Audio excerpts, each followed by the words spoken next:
The Dargers join us now. Joe, Alina, Vicky, and Val Darger. Thank you for joining us. My first question, who's taking care of the kids right now? Several people. I'll bet.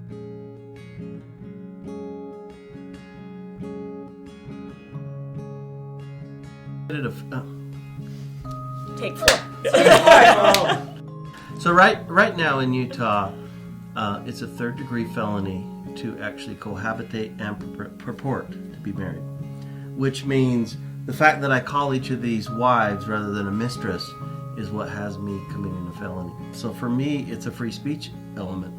It's the fact that I can't actually call them and associate with them how I choose to be. I have to actually keep that under wraps. I can't admit it, so that leaves that element for a lot of polygamous people where they feel like they have to be secret. Of course, then once you become secret, people think you have something to hide. I can't practice my religious freedoms. This is very much a part of my religious faith, and I'm not able to practice them. To actually admit or provide evidence that you have multiple families is actually the felony. We're classified as criminal, and we're marginalized in society that way, and that's the biggest injustice for me. I don't want the state telling me how to be married and controlling it. We just simply want our freedoms and our rights to live how we choose and live free and associate and call each other how we want to be called. We're not looking for state sanctioned, or we're not looking for any kind of licensure. And as much as we've tried and worked to getting the law off the books to get our lifestyle decriminalized,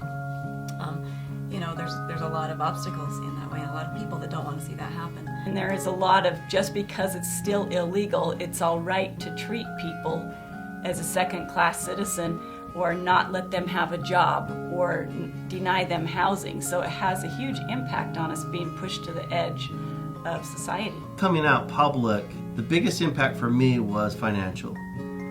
Coming out, I've had job discrimination. It's always hard to put your finger on discrimination, but you lose, it takes a lot to support a family like this. I'm an entrepreneur, I have business contacts, I have contracts that you lose, and so it's actually impacted me in my business. My kids at first really had to confront the fact that we were public, and then they dealt with a lot of the shaming and being made fun of and having issues.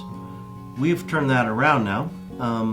We're so open and public about it, and I think the tide is changing. There's no question that the more that we can open up, and what I believe is the more we no longer have to hide, and we can pull all of these culture out of the shadows, and we can be proud of who we are and be part of society. The stereotypes will dispel when people can see people as just that, as their neighbors. Society is becoming more open to the idea that people can live the lifestyle that they choose, and that doesn't mean everybody, but as a whole, I feel like it's more safe to say who I am, and my kids are definitely more safe to say who they are. Part of our purpose in going public was to really make people aware, because we realized people just needed to be educated, and with all of us hiding, there's no education possible. So we realized that because a lot of people would get to know us and they'd be like, and then they'd find out later that we were polygamous. They're like, oh really, you're just normal people. The rally we did early 2016 during the legislative session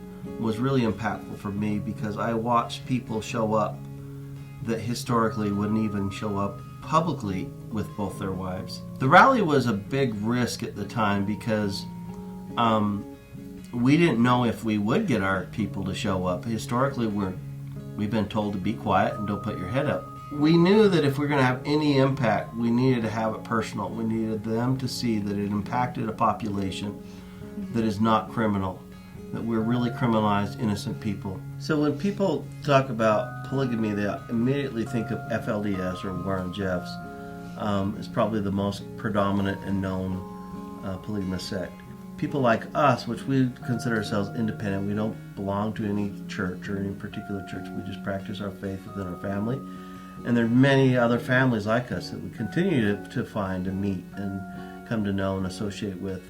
We're probably the largest group of polygamists, would be independent type people that are not part of any particular group or organization. The stereotypes are out there, and there's no question there are abuses and problems. It's just not the broad brush that's painted on all of the plural families, because plural families don't get to step up. They aren't allowed to proclaim who they are.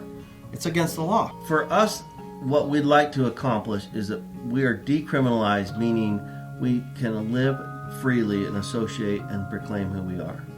And what that accomplishes for us is freedom for our children and for everyone like us and families like us to be full participants in society.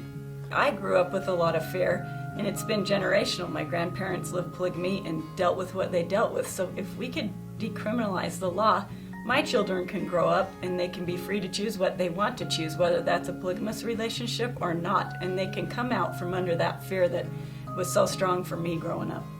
Ultimately, I chose this because I see the value in having the support of a large family. So for me, it's the best choice. I don't think that everybody needs to do this, but I really, just stand for my right to be able to choose to live this way.